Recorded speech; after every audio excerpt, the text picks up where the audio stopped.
Hello, my friends. So I wanted to give you a tour of Procreate Dreams. It just dropped, and I've had a little bit of a chance to explore it. So if you're curious about it, we can take a look together. So the interface, what I really like about it is it has a lot more going on, but it's organized in a way that is so close to the philosophy of dreams that it has actually been really easy to figure things out. It took me less than 15 minutes, I think, to figure out the core 80% of what's going on here. So we can see the Procreate logo has changed, and when I downloaded it, at least in the beta version, it merged together with my old Procreate Dreams. Now, I wasn't expecting this because of the name. I thought Procreate Dreams 2 probably meant that it would be a separate app and you could just kind of take your time moving things over, but this actually makes sense. And at least for the beta version testing, when you go to one of your old artworks, you can tell that they're old because they don't have this little 1.0. When you tap on them, it will convert it into a Procreate Dreams 2 file. Now, there's a bunch of rules about that and how it does it. It converts a lot of things to flipbook. Sometimes if you made a video that was really, really large, like maybe 8K, it might not be able to scale up like that.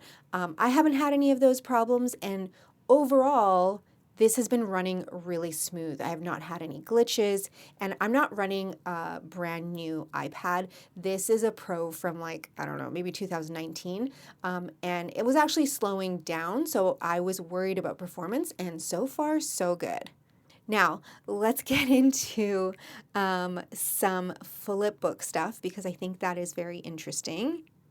Okay, so flipbook now, when you go to the plus sign, there is like way more options, and flipbook is one of them, which I think kind of makes more sense because intuitively finding flipbook before wasn't always straightforward. Now, this drawing mode, I really like. This looks exactly like Procreate and has a lot of the functionality. Now, what I really was not expecting was how amazing the new brushes are. I wasn't even expecting us to get new brushes, but there are more or less 180 new brushes. So 18 new brush packs, and they are so smooth and so much fun to use. So I'm going to show you just 3 of my favorites, but honestly, they're all so lovely. I don't know, they do feel like they're even better than the ones we got in Procreate, but maybe that's just my imagination. But there is a whole new engine running them, so who knows? I'm not a brush expert, but that's really cool. That actually looks like one of the ones from the new brushes in Procreate. And then like I really like Ghost. It has like this nice stuff here. And then you have just all your regular kind of really useful brushes like airbrushing. Now, one thing that I haven't tested out and I realize I would like to, so I'll test it out here with you. In the old Procreate Dreams, if we drew a shape and colored it in, remember how much of a nightmare that was? So let's try this together and see what the experience is like. And like so much better. There's none of that, that threshold issue. And let's see what happens if I adjust my threshold. So I'm not even seeing the line. I have to go down to 0 to get that old issue that we were seeing. So that alone is amazing. It's also like really fast. Like before, there was such an annoying lag. So one thing I did notice about the layers that does bother me though, is that there is no reference. And I don't know how anybody's supposed to do like more advanced coloring without reference. So if anybody has some ideas, I would love to hear it. And then I also wasn't expecting us to have so much functionality with our arrow tool. We basically, as far as I can tell, have all the same options. The S tool is pretty much the same. There's, I guess, a few less. Ooh, there's no automatic here. That is something I'm noticing. And then for the magic wand, this one is very limited. We don't have like, I would have loved to have seen liquefy here, but it's not there. But I think the reference thing is truly the one that bothers me the most. So they've kind of reorganized where things are. You don't have your onion skins in the timestamp anymore, which I love. That was such a weird place to have it. So it looks like kind of the same controls there. So getting back and forth is kind of a little strange. Again, I don't know if this is just the beta testing version. So I will say in the first hour of using this, I do kind of miss the buttons here. I had kind of got used to them. They've now moved them to this section, and I'm sure I'll get used to the logic there. I think that will make a lot of sense. This button was probably the hardest one for me to find. This was the group button. So when you press on it, you can group frames like this, just like we used to. So that's kind of the same.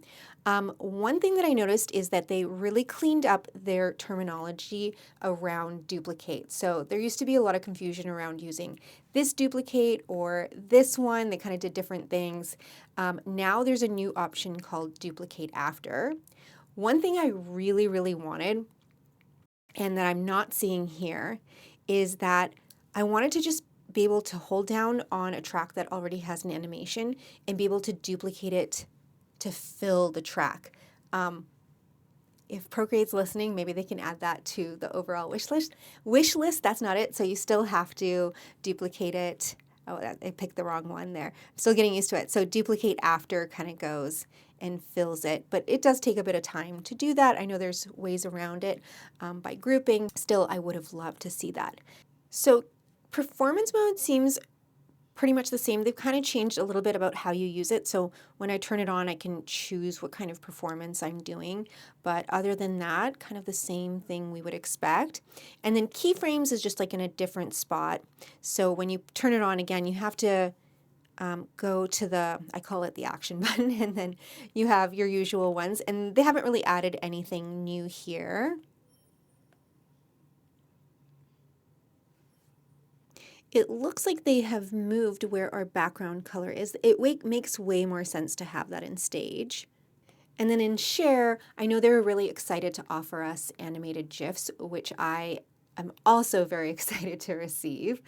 And the settings really do make more sense here. So here we have our frames per second. It's not just in that word dream.